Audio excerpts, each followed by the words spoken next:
Hello, sleep. No. Not sleepless night. Is it only Monday? It's Tuesday now, isn't it? Okay. Should try that again.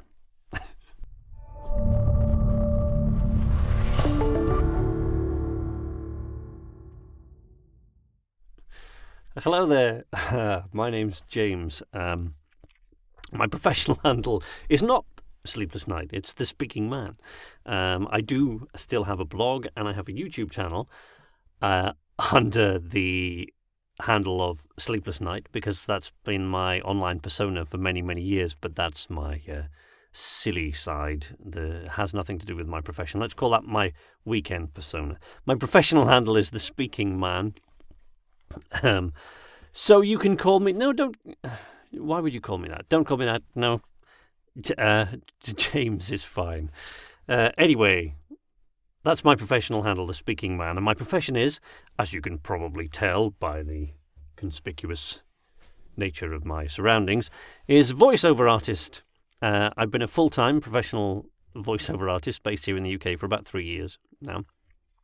I got my first paying audio job about 4 years ago, which was to narrate a documentary in Norway. I was flown out to Norway for that. I was living in Sweden at the time.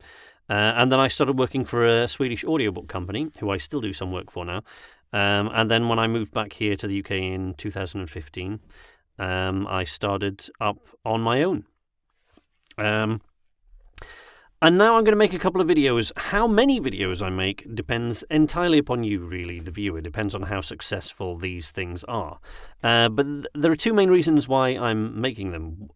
There's an awful lot of support out there. You know, if you're a voiceover artist, or if you're new to the voiceover industry, or if you're thinking about becoming a voiceover artist, or just an audiobook narrator, or anything like that, and this is your first foray into it, you're watching videos like this to see if it's for you. You should be aware, you know, it can be hard work, but it's a pretty easy job. Let's not kid ourselves. You know, I get paid the majority, the meat. I do lots of other audiobook work as well, but the meat of my work is audiobook narration. So, you know, they're not always books that I would choose to read, but I do get paid for reading books. So, you know, as long as I do it well. But anyway, what you should be aware of, it's a rapidly growing industry. It's growing very fast at the moment, you know, more and more automated systems, on-hold systems that drive everybody crazy, we call IVR. What animated movies that are being thrown out left, right and centre at a ridiculous pace nowadays. Video games, more and more sort of voice characters, and a demand for better voice acting in video games. And boy, was that overdue. I'm a gamer myself. That was overdue, let me tell you. It still is in some places, sorely lacking. And, you know, audiobooks, of course, are more popular than they've ever been before. So it's a rapidly growing industry. How far into the future that will continue, I don't know. We're all sort of lucky to be in this industry, really. We can work from home for most part. For the most part, 99% of what you do, it's pretty much of a global industry. That's the beauty of, you know, guys like myself and Bill DeWeese and Mike Delgadio and Guy Harris and people like that. We can work from home, from the comfort of our own homes a lot of the time, simply because it is a global industry and not much about it changes, you know. The digital audio workstations are going to be the same the world over, pretty much. The microphones are going to be the same the world over, pretty much. The audio interfaces are going to be the same the world over, pretty much. Basically, the job itself is more or less the same, regardless of what sort of language you're doing it in. But there are one or two things that can vary from one place to another. So one of the main reasons I'm doing this is because there's so much support out there. You know, Bill DeWeese does some great videos about voiceover work. Mike Delgadio at Booth Junkie is fantastic. It's on his advice, actually, that I'm changing my digital audio workstation to Reaper, but I'll cover that in later videos, and that's one of the reasons that I'm doing this. But while there is a lot of support out there for voiceover artists, an awful lot of it comes from the US. And just occasionally, just that 1% of the time, there are things that are applicable in the US, or a certain way that they work, or that perhaps, or rates, you know, union rates and things like that perhaps aren't applicable here. Even so, it's not so much that, it's little things like quite often, if you're just starting out in VoiceOver particularly, it's sometimes helpful, you want to build your own booth, or you have a decent mic, but you don't have a shock mount, you can't afford a shock mount, it's not in this month's budget, you can build your own shock mount. Little bits and pieces like that, monitor stands, music stands, mic stands, things like that are always very, very helpful to be able to build yourself. And quite often, you'll look online, you look at some of these voiceover guys and they say, to make this shock mount, this place showed me how to make this shock mount. You just go here, you go to Home Depot and you get this 3/4 inch screw, which is, that's great, but we don't have Home Depot here in the UK, and we use nowadays the metric system for things like that, little bits like that. Most of the time it's not important. That's not to say that this is exclusive to people from the UK. Hopefully, my videos will be helpful to people from all over the world doing this, but that's for you to say.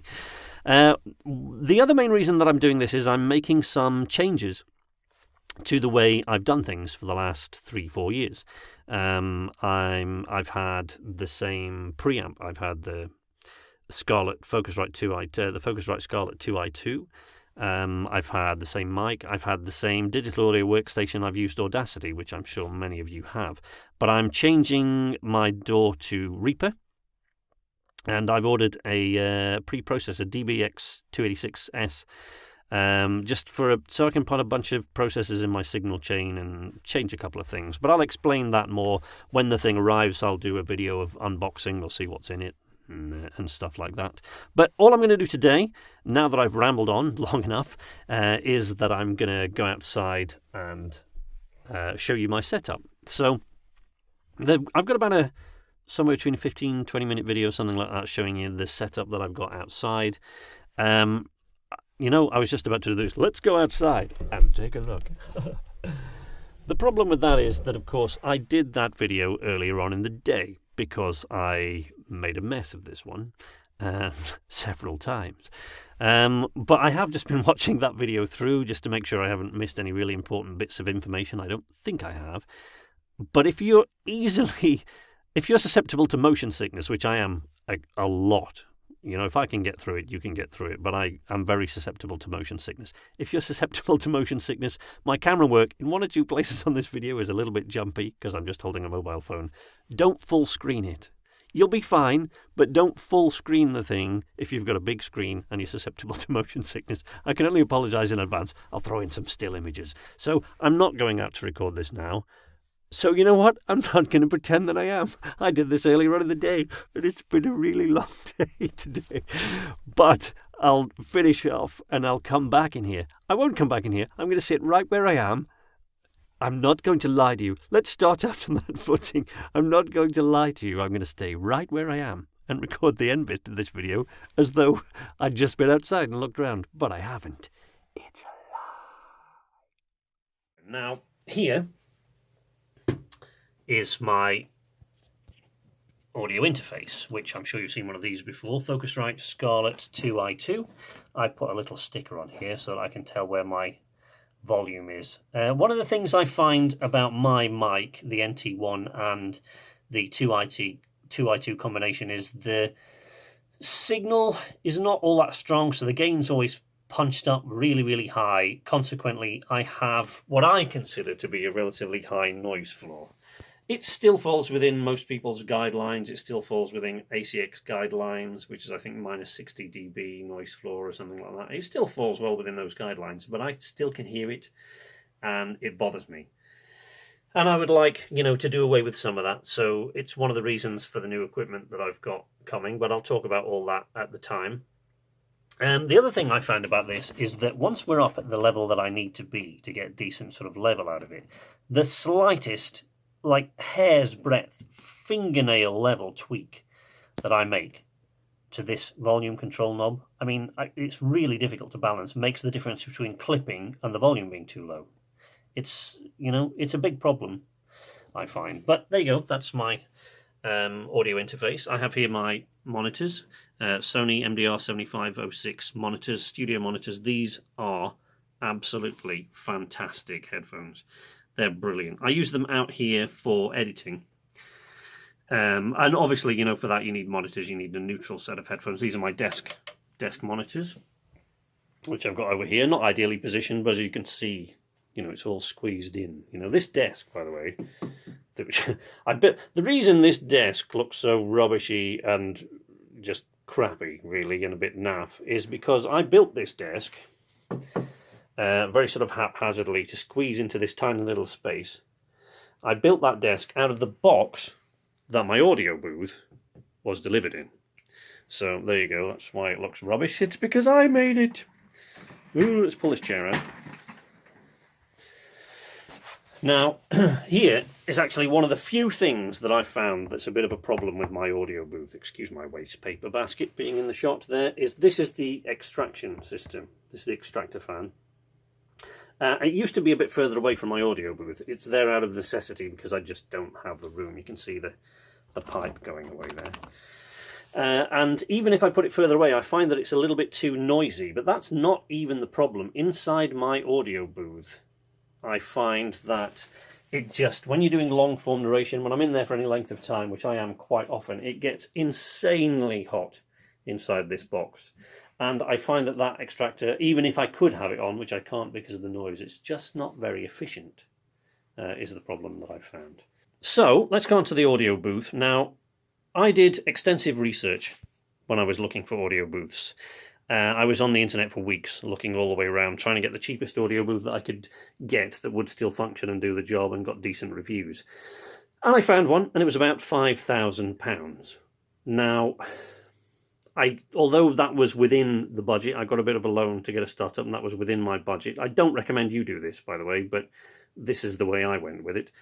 I looked around online, and I found this company, which is a Spanish company called Dembox. And I'll put a link to their website in there as well. And the problem I had with Dembox is that nobody had heard of them. The booth, I looked at the booth and the specs of the booth and it looked fine.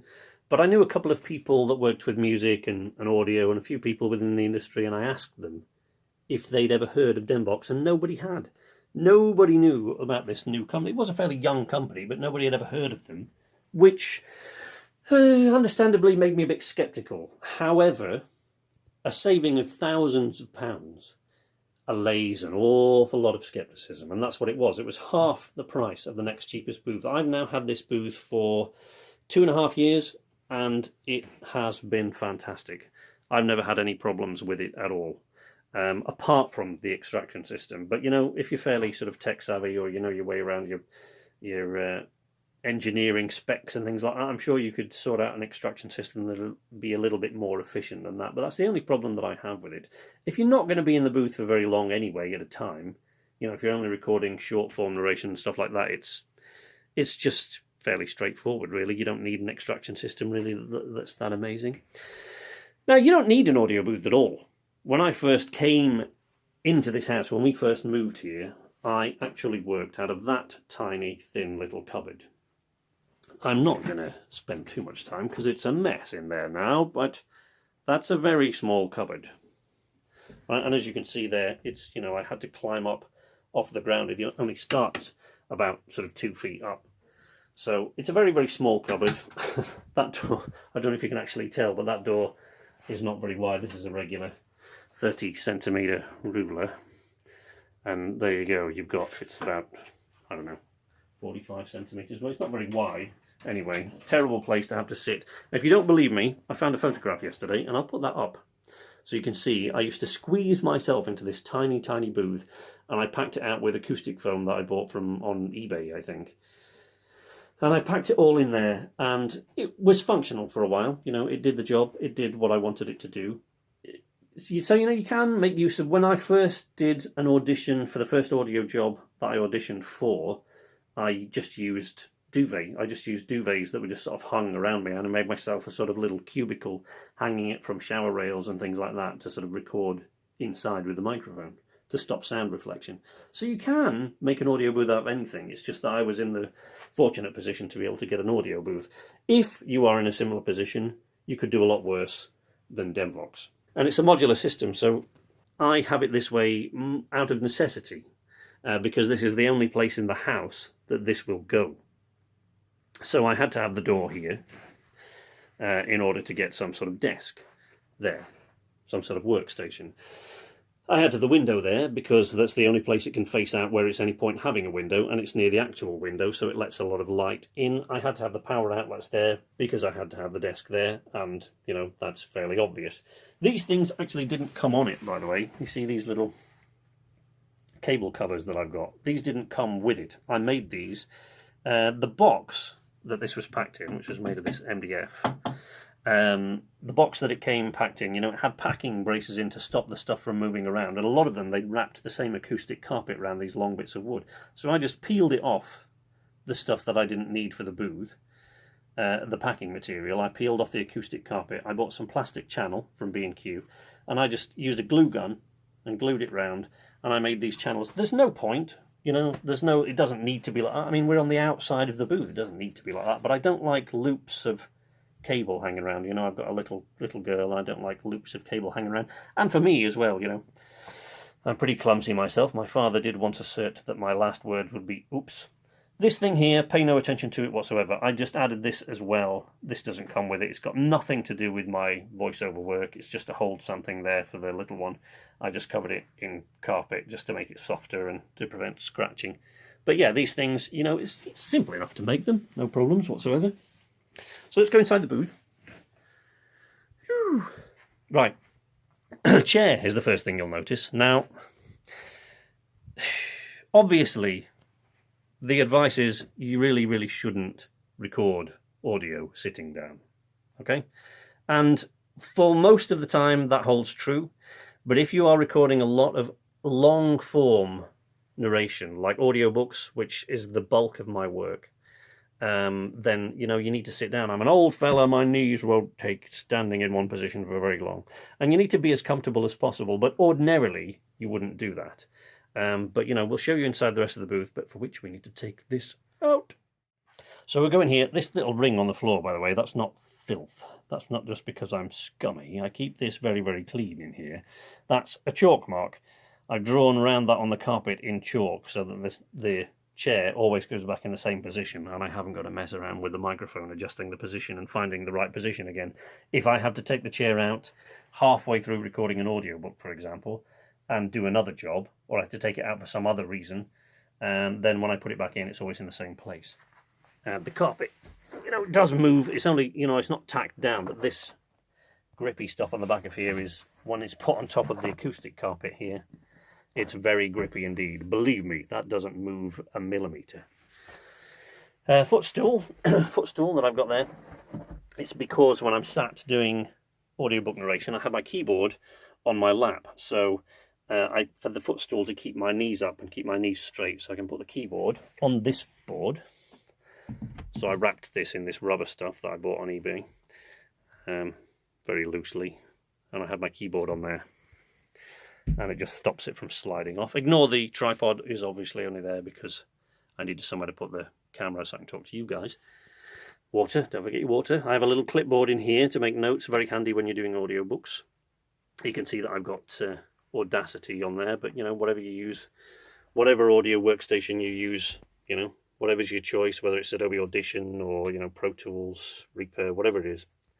My mic, I have several microphones. The one I use for voiceover work, though, mainly is the Rode NT1. It's not the NT1A, it's the Rode NT1. It comes with this little pop screen and shock mount, all come within a kit. I'll put a link in the description to that. Down here on the floor you can see first the extractor vent there, and then the other one, I don't know if you can see it right up there behind the microphone. This is another thing. This acoustic foam that's on the thing here, this all came with the booth. It comes with this on it. I'll put some photographs actually of me assembling the booth in the modular way that it came if I can find them. There's probably only 2 or 3, but this was all on. The acoustic foam that's on the back wall there was not, as you can probably tell because it's not quite as tidy. I actually put that on. Some of the acoustic foam I took out of the cupboard once I moved out of that horrible little cramped space. And I put it on the back here because, as I've told you about the modules, out of necessity, I was standing here addressing the mic from the position that you see now. So what I just wanted to cut down that sound wave reflection as much as possible. Here is your little, this is where all your cables come in. There we go, pull that up. And if you can see in there, I have a little block that I've also covered in acoustic carpet. And it's there. I made this just to keep the cables separate from one another and to push them aside there.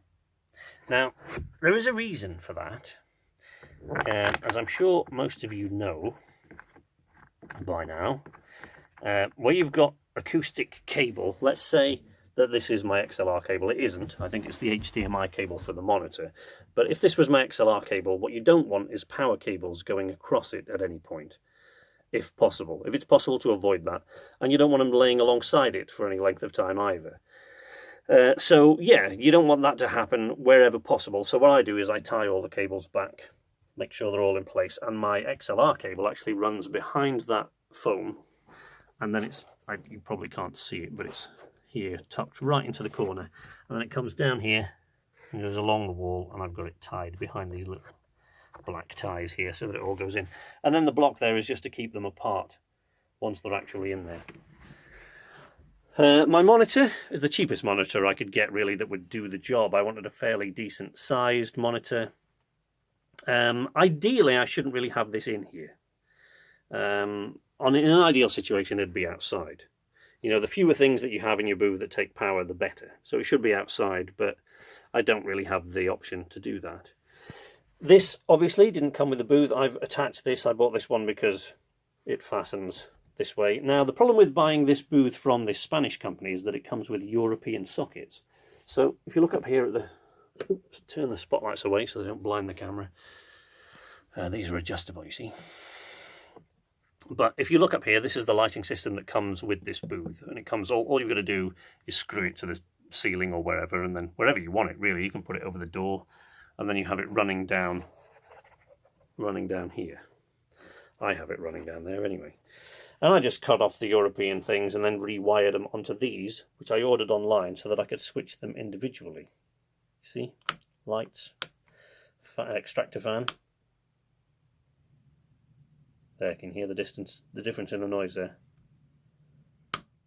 Extractor fan there. Now, you know, I just wired these on. You can order them online. I'll put a link in if I can find it. I think I ordered another one. I think this is it. This came through the post today. And it's another one. It's because I've ordered the DBX 286S preprocessor, and that doesn't have a master switch. It doesn't have an on-off switch, so I'm going to wire one of those on. Little things like hooks and things like that I've added in. Curtains. These are not an aesthetic thing, despite what you might think. These are there to, again, to cut down sound reflection. Having a window here is absolutely fantastic. You know, you can see outside. If I had the monitor set up outside, I could have it outside the window, and I could use that, and I could read off that. If that was an option for me. It lets lots of light in from outside. It's all great, but at the end of the day, that is a lot of glass. You know, it's about 1 meter across by maybe half a meter deep, a little bit over. So it's over half a meter of glass just sitting there, and that's a lot of sound reflection. So I keep those closed wherever possible, and usually just leave a crack so I can see if someone's trying to get my attention from outside there. Okay? And the other thing I've got coming in here, of course, is headphones. Now, this set of headphones are not studio monitors. They are some cheapy ones, some Pioneer ones I think that I've had for a long time. I think they're bass boost headphones. Now, as I'm sure you know, you shouldn't have bass boost or noise cancelling headphones or anything like that, because it alters the true sound. What you're listening to is the true sound of what's going on. You need as neutral headphones as possible, some sort of neutral. That's why we use monitors, of course, studio monitor, speakers and headphones.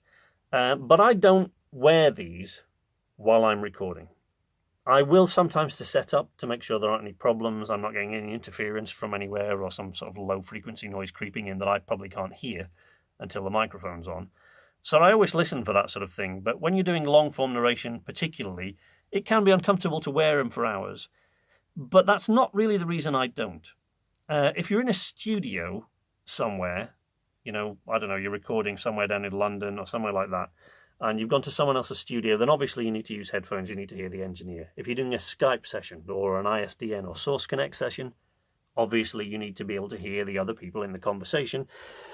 And, you know, sometimes it's very, very handy to have headphones on. The reason I don't wear them when I'm recording is that I find I used to, but I find that if you have your own voice coming back at you all the time, and that's all you can hear while you're narrating, what you tend to focus on is the different things that happen with your voice. Whether you do it consciously or subconsciously, you concentrate on your own voice rather than concentrating on the read. And I think really, to be an effective voiceover artist, in my opinion, and this is just my opinion, I think you should be concentrating on the text wherever possible. Okay, so that's why I don't wear them. But as I said, obviously there are situations where you're going to need to. But that's about it, really. I think that's about all I can show you about my setup. As I said, the Rode NT1 is my setup. This is the microphone I use at the moment. I'm probably going to upgrade it at some point in the future, but for the time being, it's a mid to sort of low range, price range mic, and it's served me very, very well. So, I don't have any problems with it, but I probably will upgrade it at some point in the future. Other than that, I don't think I've forgotten anything, but it may well be the case. So let's go back inside. So there we are. I have actually just come in from outside this time because I just remembered, as I said that last bit at the beginning of the video there was one thing that I missed out of the video, and that was to show you this, which I consider to be the Voiceover Artist's Bible. Sound Advice by Dan Friedman. An invaluable book. If you don't have this book and you're thinking about getting into voiceover, or you're already in voiceover and you want to know a little bit more about the technical aspects of it and, setting up your studio, this is the book. I heartily recommend you get it. It served me very well. Other than that, I don't think there's a lot more to tell you, really. Not on this video, anyway. As I say, we'll do an unboxing video when the DBX gets here. If you think I've missed anything, please leave a comment down below and say so.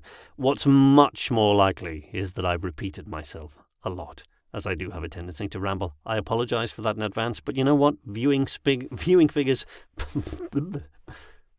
tripping over my tongue. Thank God my livelihood doesn't depend on me speaking clearly.